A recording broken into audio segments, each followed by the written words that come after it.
everyone, welcome to my channel. My name is Abby and I live in Japan. Today I'm going to be talking about my top 5 favorite foods in Japan. I've got on my hospitality happy coat today because I forgot that we had it up in our closet. It's very comfortable, so I thought I'd wear it for this video. Here on the side is the hiragana for hospitality, omotenashi. Means hospitality. So that's a little vocabulary word you can take home. So for the lineup, we're gonna start with my least favorite, but still really freaking delicious, all the way to my top number 1. So let's get started.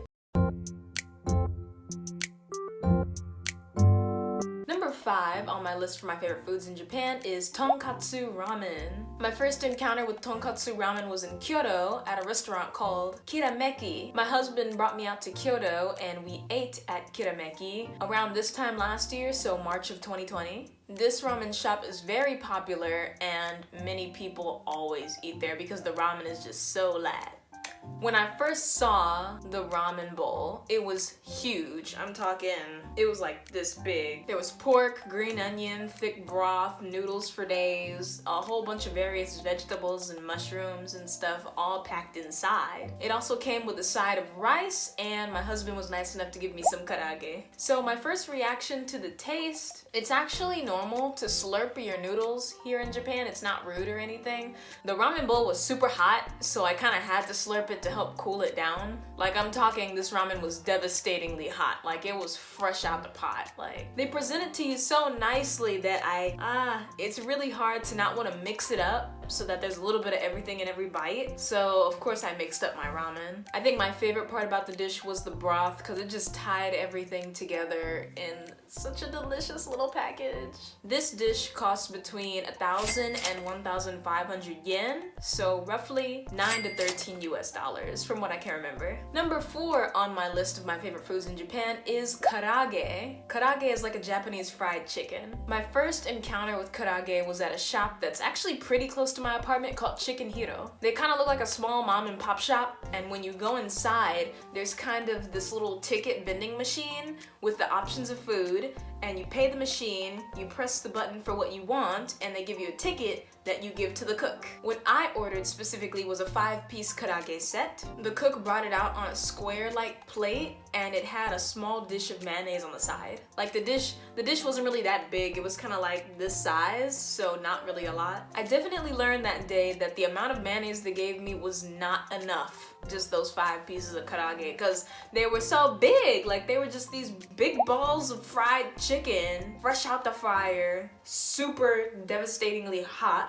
I remember that day, me and my husband went to go eat dinner and we were the only ones in the shop. So it kind of took them a while to get the chicken out, and we were kind of really hungry that day. So we were in a rush to eat once the food actually came out. When I initially tried to eat the chicken, it was just so devastatingly hot that it really is a challenge, like taking those first couple of bites. There definitely was not enough mayonnaise. They were just so good. Like, they were so juicy and crunchy, and the texture and taste was just amazing. Like, after eating that one time, I became addicted. The 5-piece karage set cost about 500 yen, so that's about $4 USD. Number 3 on my list for my favorite foods in Japan is gyudon. So gyudon is Japanese for beef rice bowl. My first encounter with gyudon was also actually really close to my apartment at a gyudon specialty shop that's near my train station. Just like Chicken Hero, it's a small mom and pop shop, so it's very intimate and kind of, you know, the seating is really packed close together, but I didn't really mind it. I don't mind when things are cramped like that. They had a TV playing with local Japanese television, which, I don't know, there's just something so nice and quaint about having that run in the background. It just gives it such a homey vibe. This place will often give appetizers. You can choose between kimchi or a type of Japanese macaroni, and they come in kind of a small dish set that you can, you know, eat and wet your palate before your food comes out. Yeah, the dish set kind of fits in the palm of your hand, so it's not that big. If you ever eat at any gyudon place that gives you kimchi, save the kimchi for when your rice bowl actually comes out, because when you eat the rice bowl with the kimchi,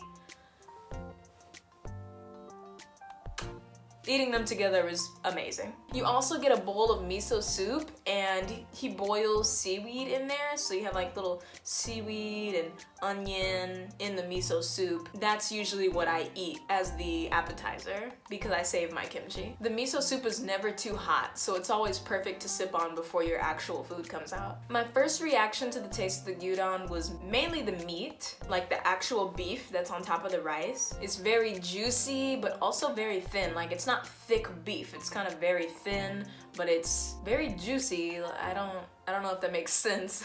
I love mixing my food, so of course they bring it out, it looks all nice, you know, with the rice and the beef and then the onions and stuff, but I have to mix it up, so I always mix my gyudon, and then I add a type of topping. It's called benishoga, something like that, and it's a topping that is usually put on gyudon. Benishoga is a type of pickled ginger, and it kind of has like a reddish pinkish tint. Oh, this place also has like these little tiny cat dishes that have, what is it? It's like this spicy red colored pepper, and you use a small little ladle and you can put the pepper on your gyudon as another topping to add to the flavor. I don't really use it a lot. My husband likes to use it because he loves eating spicy things. I'm not too big of a spice person, so I kind of just leave it there. If you're looking to be in a food coma by the end of the night, get yourself a bowl of gyudon because it will definitely get the job done. It just fills you up so much. Like, the bowl initially is very compact and it's kind of tall. It doesn't really look like there's that much food inside, but once it's like in your stomach, I'll bet you $50,000 you will be passed out when you get home. Never fails. This dish was about 690 yen, so that's about $6.30 something US dollars. Number 2 on my list for my favorite foods in Japan is okonomiyaki. Okonomiyaki is a type of Japanese street food. So far, the type of shops where I've been able to find okonomiyaki kind of look like this. But my first encounter with okonomiyaki was actually when me and my husband were invited to a friend's house. Her name is Momo, and her parents were nice enough to cook okonomiyaki for us and feed us dinner.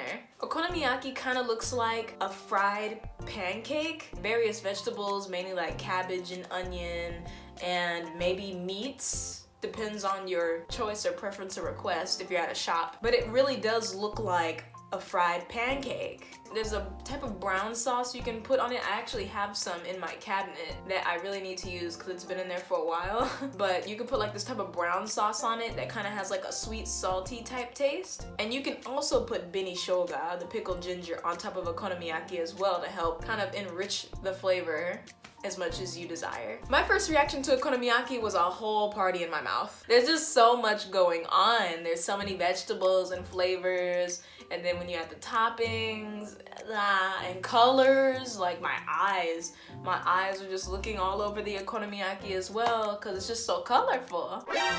You can also put mayonnaise on it. Mayonnaise is the best. When you put the brown sauce and the mayonnaise, like, you kind of have to do it like in a swivel pattern. Like, if I can show you a picture right here. Oh my god.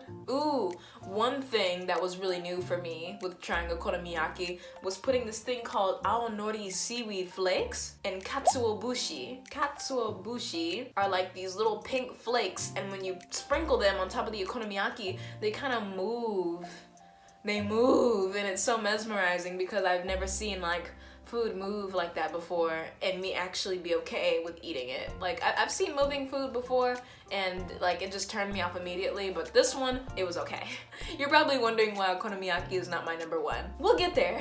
Lastly, okonomiyaki is really good with Sapporo beer. Like, it's just the perfect street food to have with a nice cold can of beer, Friday or Saturday night. Like, I really want to learn how to make okonomiyaki for myself. I want to kind of make like a family tradition with me and Jay, where we can have like traditional Japanese food on some days, Western food on other days.